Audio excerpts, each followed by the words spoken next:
नमस्कार दोस्तों, माँ काली का आशीर्वाद और बजरंगबली की कृपा आप सभी माँ के भक्तगणों के ऊपर सदैव बनी रहे। हमारे माँ शक्तिपीठ के यूट्यूब चैनल में आप सभी माँ के भक्तगणों का हार्दिक स्वागत है। अगर आप हमारे चैनल पर नए हैं तो चैनल को सब्सक्राइब करें, लाइक करें और साथ ही नोटिफिकेशन बेल आइकन को प्रेस कीजिए, जिससे हमारी आने वाली नई वीडियो का नोटिफिकेशन आप सभी माँ के भक्तगणों के पास आसानी से पहुँच जाए। तो आज हम आप सभी माँ के भक्तगणों को इस वीडियो के माध्यम से एक अमर कथा सुनाने जा रहे हैं, अमरनाथ की अमर कथा का रहस्य। तो सभी माँ के भक्तगण ध्यान से सुने। केदारनाथ से आगे है अमरनाथ और उससे आगे है कैलाश पर्वत। कैलाश पर्वत शिव जी का मुख्य समाधिस्थ होने का स्थान है। तो केदारनाथ विश्राम भवन हिमालय का कनकन शिव शंकर का स्थान है। बाबा अमरनाथ को आजकल स्थानीय मुस्लिम लोगों के प्रभाव के कारण बर्फानी बाबा कहा जाता है, जो कि अनुचित हैं। उन्हें बर्फानी बाबा इसलिए कहा जाता है कि उनके स्थान पर प्राकृतिक रूप से बर्फ का शिवलिंग निर्मित होता है। शिवलिंग का निर्मित होना समझ में आता है, लेकिन इस पवित्र गुफा में हिम शिवलिंग के साथ ही एक गणेश पीठ व एक पार्वती पीठ भी हिम से प्राकृतिक रूप में निर्मित होता है। पार्वती पीठ ही शक्तिपीठ स्थल है। यहाँ माता सती के कंठ का निपात हुआ था। पार्वती पीठ 51 शक्तिपीठों में से एक है।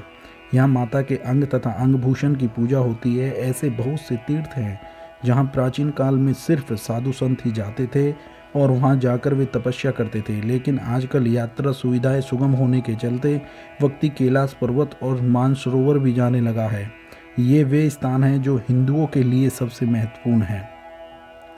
अमरनाथ को अमरनाथ क्यों कहते हैं? इस पवित्र गुफा में भगवान शंकर ने भगवती पार्वती को मोक्ष का मार्ग दिखाया था। इस तवज्ञान को अमर कथा के नाम से जाना जाता है, इसलिए इस स्थान का नाम अमरनाथ पड़ा।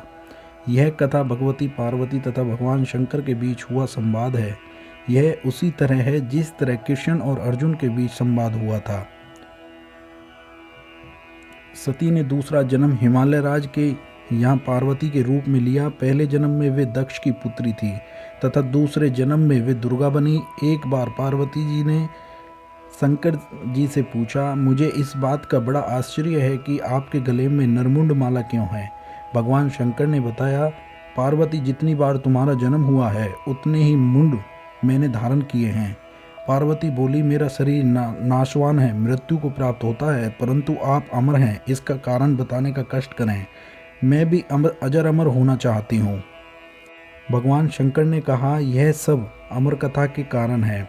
यह सुनकर पार्वती जी ने शिवजी से कथा सुनने का आग्रह किया। बहुत वर्षों तक भगवान शंकर ने इसे टालने का प्रयास किया, लेकिन जब पार्वती की जिज्ञासा बढ़ गई तब उन्होंने सोचा कि अब कथा सुना देना ही चाहिए। अब सवाल यह था कि अमर कथा सुनाते वक्त कोई अन्य जीव इस कथा को न सुने। इसलिए भगवान शंकर 5 तत्वों पृथ्वी, जल, वायु, आकाश और अग्नि का परित्याग करके इन पर्वतमालाओं में पहुंच गए और अमरनाथ गुफा में भगवती पार्वती जी को अमर कथा सुनाने लगे। अमरनाथ गुफा की ओर जाते हुए वे सर्वप्रथम पहला गांव पहुंचे, जहां उन्होंने अपने नंदी बैल का परित्याग किया। तत्पश्चात चंदनवाड़ी में उन्होंने अपनी जटा केशों से चंद्रमा को मुक्त किया। शेषनाग नामक झील पर पहुंचकर उन्होंने अपने गले से सांपों को भी उतार दिया। प्रिय पुत्र श्री गणेश जी को भी उन्होंने महागुंस पर्वत पर छोड़ देने का निश्चय किया। फिर पंचतरणी पहुंचकर शिवजी ने 5 तत्वों का परित्याग किया। सब कुछ छोड़कर अंत में भगवान शिव ने इस अमरनाथ गुफा में प्रवेश किया और पार्वती जी को अमर कथा सुनाने लगे। जब शिवजी अमर कथा सुना रहे थे तब एक घटना घटी।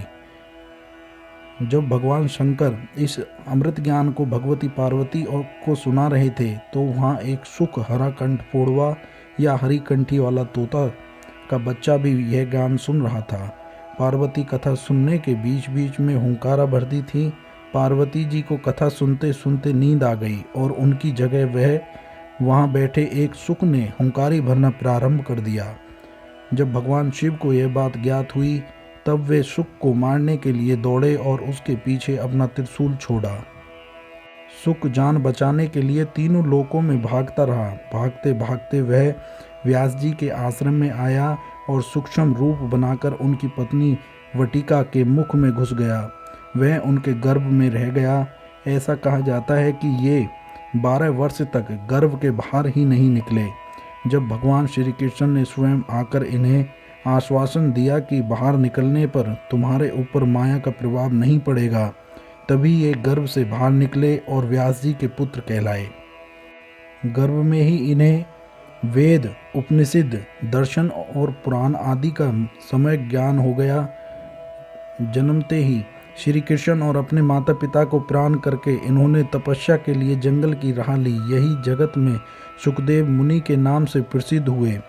ये दोनों कबूतर भी अमर हो गए। पवित्र युग कबूतर श्री अमरनाथ की यात्रा के साथ ही कबूतरों की कथा भी जुड़ी हुई है। इस कथा के अनुसार एक समय महादेव संध्या के समय नृत्य कर रहे थे कि भगवान शिव के गण आपस में ईर्ष्या के कारण कुरकुर शब्द करने लगे। महादेव ने उनको श्राप दे दिया कि तुम दीर्घकाल तक यह शब्द कुरकुर करते रहो। तदुपरांत वे रुद्ररूपनी गण उसी समय कबूतर हो गए और वहीं उनका स्थानीय निवास हो गया। माना जाता है कि यात्रा के दौरान पावन अमरनाथ गुफा में इन्हीं दोनों कबूतरों के बीच दर्शन होते हैं। यह आश्चर्य है कि जहां ऑक्सीजन की मात्रा नहीं ना के बराबर है और जहां दूर दूर तक खाने पीने का कोई साधन नहीं है, वहां ये कबूतर किस तरह रहते होंगे। यहाँ कबूतरों के दर्शन करना शिव और पार्वती के दर्शन करना जैसा माना जाता है। गुफा में हिमलिंग स्थापित होने की कथा। पार्वती जी भगवान सदाशिव से कहती हैं, प्रभु मैं अमरेश महादेव की कथा सुनना चाहती हूँ। मैं यह भी जानना चाहती हूँ कि महादेव गुफा में स्थित होकर अमरेश क्यों और कैसे कहलाए। सदाशिव भोलेनाथ बोले, देवी आदिकाल में ब्रह्मा, प्रकृति, स्थावर, पर्वत आदि जंगल, मनुष्य, संसार की उत्पत्ति हुई। इस क्रम अनुसार देवता, ऋषि, पितृ, गंधर्व, राक्षस, सर्प, यक्ष, भूतगण, कुष्मांड, भैरव, गीदड़, दानव आदि की उत्पत्ति हुई। इस तरह नए प्रकार के भूतों की सृष्टि हुई, परंतु इंद्रादि देवता सहित सभी मृत्यु के वश में थे। इसके बाद भगवान भोलेनाथ ने कहा कि मृत्यु से भयभीत देवता उनके पास आए। सभी देवताओं ने उनकी स्तुति की और कहा कि हमें मृत्यु बाधा करती है, आप कोई ऐसा उपाय बतलाएं जिससे मृत्यु हमें बाधा न करे। मैं आप लोगों की मृत्यु के भय से रक्षा करूंगा। कहते हुए सदाशिव ने अपने सिर पर से चंद्रमा की कला को उतारकर निचोड़ा और देवगणों से बोले, यह आप लोगों के मृत्यु रोग की औषधि है। उस चंद्रकाल के निचोड़ने से पवित्र अमृत की धारा बह निकली और वह धारा बाद में अमरावती नदी के नाम से विख्यात हुई। चंद्रकला को निचोड़ते समय भगवान सदाशिव के शरीर पर जो अमृत बूंदें गिरी वे सूख गईं और पृथ्वी पर गिर पड़ी।